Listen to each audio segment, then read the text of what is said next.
হযরত বিলাল এমনি এমনি এত বড় মানুষ হয় নাই, দূরের থেকে, অনেক দূরের থেকে নবীর কথা শুনছে, মুহাম্মদের কথা শুনছে, এই সত্য নবীর কথা শুনছে। আগাইতে আগাইতে ধীরে ধীরে কাছাকাছি আসছে, এখনো নবীর কাছে যাইতে পারে নাই। হযরত বিলালের মধ্যে গোলাম হয়ে গেলেন, উমাইয়ার ঘরে চুক্তিবদ্ধ গোলাম হয়ে গেলেন। এই রে উমাইয়া, উমাইয়ার নাম কতবার লই, আমার সমাজে কত উমাইয়াদের জন্ম হয়েছে। আল্লাহু আকবার। চরিত্র। হযরত বিলাল উমাইয়ার ঘরে কাজ করে, নবীর মনেও খালি ফটকা ফটকা যে উমাইয়ার ঘরে একটা গোলাম আসলো, যেই গোলামটার কথা মানুষ খালি আলোচনা করে। কি আলোচনা করে? যেই মানুষটা একটা ভিন্ন মানুষ, দেখতে শুনতে ভিন্ন। আমার নবী একদিন হযরত বিলাল রাদিয়াল্লাহু তাআলা আনহুকে দেখতে মনে চাইলে উমাইয়ার ঘরে চলে গেলেন। রাস্তা দিয়ে হেঁটে হেঁটে উমাইয়ার ঘরে চলে গেলেন। উমাইয়ার ঘরে যায় দেখেন যে বেলাল সত্যি পৃথিবীর একটা ভিন্ন মানুষ। বেলালের চেহারার দিকে নবীজির দৃষ্টি পড়া মাত্রই নবীজি বুঝতে পারলেন বেলালের চেহারাটা যেমন ভিন্ন রকম, পৃথিবীর ইতিহাসে জন্ম দিবে বেলাল। এই বেলাল এতটাই উপরে উঠে যাবে, বেলালের চেহারাটা দেখা মাত্রই আল্লাহর নবী ভাবছিলেন আর দেখছিলেন পৃথিবীর এই ভিন্ন মানুষটা পৃথিবীতে এক ভিন্ন অধ্যায় সৃষ্টি করবে। এটা আমি মুহাম্মদের কাছে আন্দাজ হয়ে গেছে, এটা আমার কাছে আন্দাজ হয়ে গেছে। নবীজি দেখলেন যে বেলাল ওই যে পাটা পুতার ভিতরে আটা ছেঁচা হয়, আদা ছেঁচা হয়, পেঁয়াজ রসুন ছেঁচা হয়, যে ছেঁচুনি দিয়া হযরতে বেলাল তখনো ঈমান আনে নাই, কেবল নবীর সন্ধানে, নবীজির সততা আর আখলাকের কথা শুনে নবীর দেশে কেবল আসছেন। নবীজি দেখলেন হযরতে বেলালের হাতটা চলে না, একেবারে দুর্বল, কিন্তু তারপরে ওই আটা ফেসতে হবে, আটাগুলি ফেসে ফেসে ওই গমগুলি ফেসে আটা বানাতে হবে, জবগুলি ফেসে ওই পাটার ভিতরে এটা দিয়ে আটা বানাতে হবে। মালিক পর্যাপ্ত পরিমাণে কাজ দিয়ে রেখেছেন। আল্লাহর নবী চেয়ে দেখলেন বেলাল কাজ করে, কিন্তু বেলালের শরীর চলে না। বেলালকে লক্ষ্য করে বললেন যে বেলাল, তোমার কাজের গতি দেখি একবারে ধীর গতি, তোমার শরীরটাও খারাপ, এই কাজ তুমি কেন করছো? একটু রেস্ট নাও, সময় নাও, সময় নিয়ে সুস্থ হও, তারপরে করো। বেলাল আল্লাহর নবীর দিকে তাকায় দেখলেন যে পৃথিবীতে কত মানুষ দেখেছি, আজকে যাকে দেখতেছি এমন মানুষ এই পৃথিবীতে আমি বেলাল আর কোনোদিন দেখি নাই। বেলাল আন্দাজ করতে পারেন এই যে মুহাম্মদুর রাসূলুল্লাহ, যার সততার কথা শুনে, যার আখলাকের কথা শুনে দূরদেশ পাড়ি দিয়ে নবীর দেশে আসলাম, সেই নবী যে আমার ঘরে, এটা বেলাল আন্দাজ করতে পারে নাই। হযরতে বেলাল না বুঝে বললেন, কে আপনি? আমাকে বলছেন রেস্টের কথা? রেস্ট পরের কথা, আমি হলাম গোলাম। এই যে দেখেন আমার মালিক পর্যাপ্ত পরিমাণে আমার কাজ দিয়ে রেখেছে, আমার শরীরটা ভালো না, প্রচন্ড জ্বর, গায়ে হাত দিয়ে দেখেন শরীরে হাত লাগানো যায় না। নবীজি বেলালের গায়ে হাত দিয়ে দেখলেন যে প্রচন্ড জ্বরে আক্রান্ত বেলাল। আল্লাহর নবী বললেন, তাহলে তারপরেও তুমি কাজে কেন? বেলাল বললেন, এই যে দেখতেছেন যতগুলি জব গম এখানে পড়ে আছে, আমার মালিক যেটা আমার কাছে দিয়ে বলে গেল, ওই সময়ের ভিতরে এটাকে ফেসে ফেসে ওই পাটার ভিতরে এটা ফেসে আটা বানায় দিতে হবে। সময় ওভার হলে আমি বেলালের কোনো গতি থাকবে না। এই জন্য আমি আমার সেই কষ্ট নিয়েও, জ্বর নিয়েও, অসুস্থতা নিয়েও আমি আমার কাজে রত। আল্লাহর নবী বেলালকে বলে, ওরে কে তুমি? আল্লাহর বান্দা, তোমার গায়ে এত জ্বর, তুমি কাজ করতে পারবে না, তোমার মালিক কি বুঝে না? বেলাল বললেন, এমন এক মালিকের কাজ করি যেই মালিক আমার থেকে কাজের গতি ছাড়া আর কিছু বুঝতে চায় না। নবীজি বললেন, তাহলে এক কাজ করো, তুমি শুয়ে যাও, বিছানায় শুয়ে যাও, তুমি তোমার এই গমগুলি জবগুলি আমারে দেও, আমি আটার ভিতরে ফেসে ফেসে যতক্ষণ না তোমার এই গমগুলির আটা বানাতে না পারবো ততক্ষণ পর্যন্ত আমি যাব না, তুমি রেস্টে থাকো। তোমার মালিকের দেয়া সময়ের আগে আগেই তোমার কাজ আমি সমাপ্ত করে দিই। আমি দিই, আমারে দাও, সুযোগ দাও। বেলাল একবার চেহারার দিকে তাকায় আর মনে মনে ভাবে, আহারে উমাইয়া আর আহারে আগন্তুক, দুইজনের ভিতরে কত মিল, চিনি না জানি না তোমারে, তুমি আমার কাজ করে দিতে চাও, আরেকজনের জন্য জীবনটা ধরে দিয়ে কাজ করি, সে আমারে বুঝতে চায় না। বেলাল স্বীকৃতি জানাইলেন, না না, আপনি কেন কাজ করবেন? মুহাম্মদুর রাসূলুল্লাহ সাল্লাল্লাহু আলাইহি ওয়াসাল্লাম বলেন, পৃথিবী তো কাজের জায়গায়, পৃথিবীতে হলো সহমর্মিতা প্রকাশের জায়গা, পৃথিবীতে হলো একজন আরেকজনকে সাহায্য করবে, এই নিয়ম। এই পৃথিবীতে আজ আমি যদি তোমাকে সাহায্য করি, আখিরাতের জিন্দেগিতে স্বয়ং আমার মালিক আমার উপর সাহায্যের হাত বাড়িয়ে দিবে। তুমি নিশ্চিত থাকো, তুমি চুপ থাকো, আমারে দাও। অনেক বলাবলি করে, বেলাল দিতে চায় না। এরপরে রাহমাতুল লিল আলামিন নিজের হাতে কাজ উঠায় নিলেন।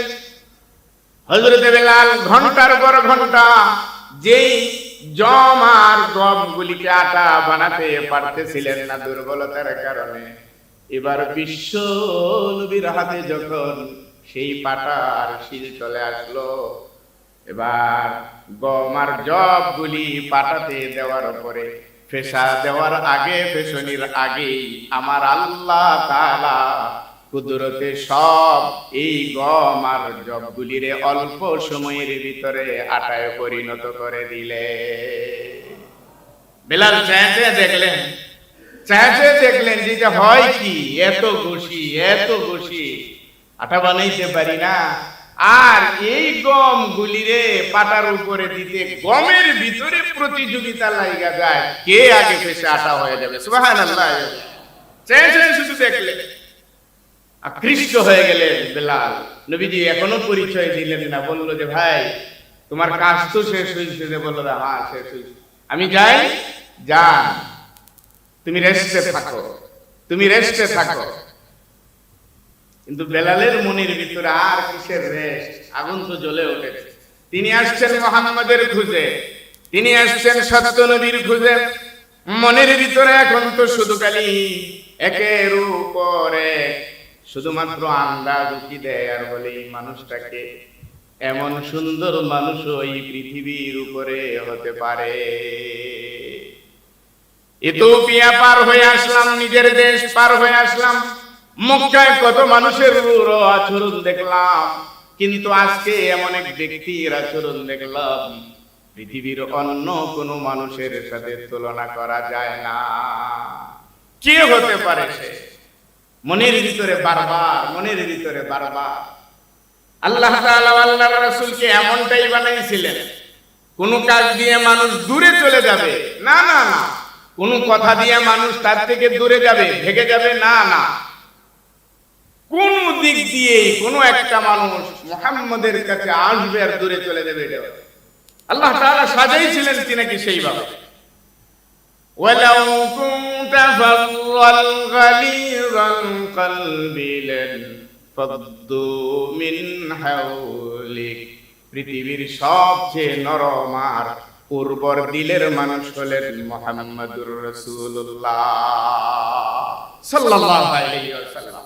আল্লাহ পাক বলছেন তোমার দিল, একজন দরদি, তোমার দিলটা এত দরদ তোমার দিলের ভিতরে, একজন দুঃখীকে দেখলেই তোমার দিলের ভিতরে দরদ উতলে উঠবে। এই দরদ তোমার দিলের ভিতরে আমি পয়দা করে দিয়েছি। সুবহানাল্লাহি ওয়া বিহামদিহি। যদি না হতো এই দরদ, নরম যদি না হতো, তাহলে তুমি মানুষকে বশ করতে পারতে না। মুহাম্মদুর রাসূলুল্লাহ সাল্লাল্লাহু আলাইহি ওয়াসাল্লামকে সেই শিক্ষাই দেওয়া হয়েছে, তুমি শিক্ষার উপরে থাকো আর তোমার উম্মতগুলির এই শিক্ষার উপরে পড়ো। কারণ আখলাক আর চরিত্র যদি মানুষ বানাইতে না পারে, তাহলে তোমার উম্মতই দাবি করতে পারবে না, তোমার উম্মত থেকে বের হয়ে যাবে। আজকে সততা না থাকার কারণে আখলাকের এই অবস্থা আমাদের। দেখুন নবী করিম সাল্লাল্লাহু আলাইহি ওয়াসাল্লাম কি করে আর আমরা কি করি। এটা তো একটা উদাহরণ, শুধুমাত্র কেবল হাজার উদাহরণ, লাখ উদাহরণ নবীজির এরকম। নবীজি চলে আসলেন বেলালের কাছ থেকে। নবীজির দিলের ভিতরেও আগুন জ্বলে, বেলালের দিলের ভিতরেও আগুন জ্বলে। নবীজি দেখলেন যে এটা কারে দেখলাম, এই মানুষ তো এই এলাকার এরকম হতে পারে না, বিভিন্ন প্রকৃতির মানুষ। নবীজির কলিজায়, নবীজির দিলের ভিতরে খালি একই চিন্তা। আর বেলাল বলে, এই মানুষ কোত্থেকে দেখলাম এই মক্কায়, নাকি ফেরেশতা আসলো আমার ঘরে, তাও তো বুঝতে পারছে। ধীরে ধীরে নবীজি খোঁজ লাগাইলেন, দেখো তো এই লোকটাকে। ধীরে ধীরে খোঁজ লাগাইলেন, সাহাবীদের আনা গুনায় তার সাথে কথাবার্তায় বলতে বলতে বেলাল বললেন, আমি তো আসছি এই সুদূর মরুভূমি পাড়ি দিয়ে, আমি আসছি মুহাম্মদের খোঁজে, আমি শুনছি মুহাম্মদের কথা, আমি মুহাম্মদের সন্ধানে আসছি, আর কোনো উদ্দেশ্য আমার নাই। সুবহানাল্লাহ। কথা যখন রাসূলের কানে চলে আসলো, রাসূল বলেন, আরে এতটা প্রেম আর এতটা ভালোবাসা এই কালো বেলালের ভিতরে। তখন নবীজি ধীরে ধীরে ধীরে ধীরে তিনি যে মুহাম্মদ এটার পরিচয় দিলেন। পরিচয় পাওয়ার পরে এখন বেলাল উমাইয়ার কাজ রেখে রেখেই নবীজির কাছে আসে যায়। উমাইয়া তোরা মানে, এরপরে নবীজি বললেন ডাক দিয়া, এই কে আসরে আমার এরকম এই ভিন্ন প্রকৃতির লোকটারে এই উমাইয়ার মতন ঘর থেকে আজাদ করে তাকে মুক্ত করে দিবা, তার কাছ থেকে এই গোলামটাকে কিনে নিয়ে মুক্ত করে দিবা, কে আসো এমন? আমার মনটা চায় যে এই লোকটা মুক্ত হয়ে যায়। হযরত আবু বকর রাদিয়াল্লাহু তাআলা আনহু বললেন, ইয়া রাসূলুল্লাহ, আপনি যদি বলেন তাহলে আমি রাজি, এই লোকটাকে উমাইয়ার কাছ থেকে যত লাগো যা লাগো সবকিছুর বিনিময়ে আমি তাকে মুক্ত করে দিতে চাই।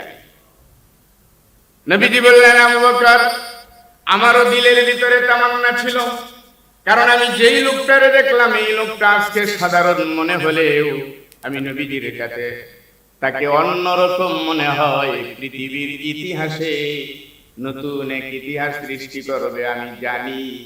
আমারও মনের ভিতরে ধারণা ছিল যে আমার আবু বকর তার জন্য সাহায্যকারী হয়ে যায়, কিন্তু ভাবতেছিলাম যে সেটা কি সম্ভব? উমাইয়ার কাছ থেকে এই মুহূর্তে আবু বকর পারবে কিনা? ওরে আবু বকর, তোমারে বলার আগে আমি নবীজি আমার তামান্না প্রকাশ করতেছি। আমার মন ছিল আমি যদি পারতাম তাহলে উমাইয়ার কাছ থেকে ওই লোকটাকে আমি আগে পরিত করে নিতাম, আমি মুক্ত করার চেষ্টা করতাম। দুনিয়ায় আমি বিশ্ব নবী রাহমাতুল লিল আলামিন, দুনিয়ায় আমি শ্রেষ্ঠ নবী, কিন্তু শ্রেষ্ঠ সম্পদের অধিকারী, দুনিয়ার পছা গান্ডা সম্পদের অধিকারী আমি না। আমি ইচ্ছে করলেই তো পারি না উমাইয়ারে পর্যাপ্ত পরিমাণে দিতে হবে, তার কিঞ্চিত পরিমাণও আমি মুহাম্মদের কাছে নাই। অথচ দিলের ভিতরে তামান্না ছিল আমি যদি এই বেলালকে আমি ক্রয় করতে পারতাম। আবু বকর এরপরের তামান্নাটাই ছিল আমি পারলাম না, দেখি আমার আবু বকর পারে কিনা। আবু বকর, যেহেতু তুমি রাজি হয়ে গেলে, আমি বিশ্বাস করি এই বেলালকে মুক্ত করা মানে আল্লাহর আদালত থেকে চির মুক্তি নিজেরে করে নেয়া। ওর চেহারার দিকে তাকাই আমি যা দেখেছি, এই মক্কা মদিনার মানুষগুলির চেহারার দিকে তাকাইলে আমি এতটা আন্দাজ করতে পারি না। যেহেতু তুমি এটার জিম্মাদারি নিলে আবু বকর, শেষবারের মতো আমার একটা আরজি রাখো।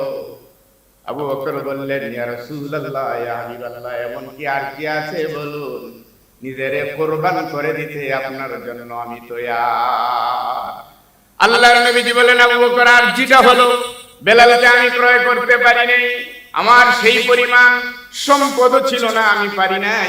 আবু বকর, তুমি যেহেতু বেলালকে ক্রয় করে নিবে, আমি নবীর তামান্না হলো তোমার সাথে সাথে আমি নবীকেও একটা শেয়ার হোল্ডার বানায়া নাও। আমার কাছে যা আছে আমিও দেব, আমার মালটাও তোমার মালের সাথে লাগায়ের উপরে বেলালকে ক্রয় করো। কারণ আমার মন বলে কিয়ামতের আদালতে আল্লাহ যদি ডাক দেন ইথিওপিয়া থেকে সফর করে আসা ওই কালো বেলালটা যে উমাইয়ার ঘরে বন্দী হয়ে গিয়েছিল, সেই উমাইয়ার হাত থেকে দুনিয়ার কোন হাতগুলি সম্পদ ব্যয় করে তারে মুক্ত করেছিলা, তারে খরিদ করেছিলা, এই ময়দানে আজকে বেলালের খরিদারকে আমি আল্লাহ দেখতে চাই। সেদিন যেন সেই কাতারে আবু বকর আল্লাহর সেই ডাকে যেন আমি নবীও তোমার সাথে দাঁড়াইতে পারি। আল্লাহু আকবার। হযরত আবু বকর বললেন, ইয়া রাসূলুল্লাহ, কি বলেন? আপনার কাছে যা আছে তা তো দেওয়াও লাগে না, বরং এই বেলালকে ক্রয় করতে যত সম্পদ লাগে, আমি আবু বকর বলি পৃথিবীর এই শ্রেষ্ঠ মানুষটার জন্য এই মুহূর্তে ওই সম্পদটুকু আমি তারে দিয়ে দিতে চাই।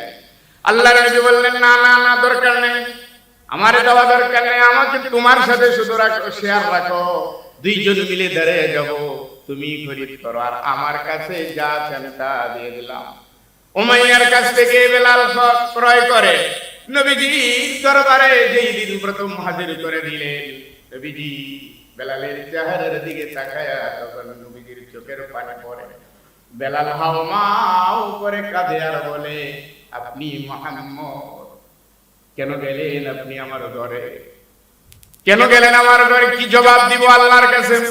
আপনার সন্ধানে আসলাম, আর আপনারে বুঝি আমার গোলামির কাজে লাগাইলাম, আপনি নিজের হাতে আমার কাজ করে দিলেন। আল্লাহর জবাব, আল্লাহর আদালতে কি জবাব আমি দেব রে? কি জবাব আমি দেব? ইয়া রাসূলুল্লাহ, ইয়া হাবিবাল্লাহ, মেহেরবানি করে আমারে ক্ষমা করে দেন। আমি যদি ওই দিন আপনারে চিনতাম, তাহলে আল্লাহর কসম আপনারে দিয়ে দুনিয়ার কোনো কাজ করাইতাম না। আল্লাহর নবী বললেন, আমার কাজ মানে হলো দৃষ্টান্ত, আমার কাজ হলো আমার উম্মতের জন্য, এটা হলো উপমা।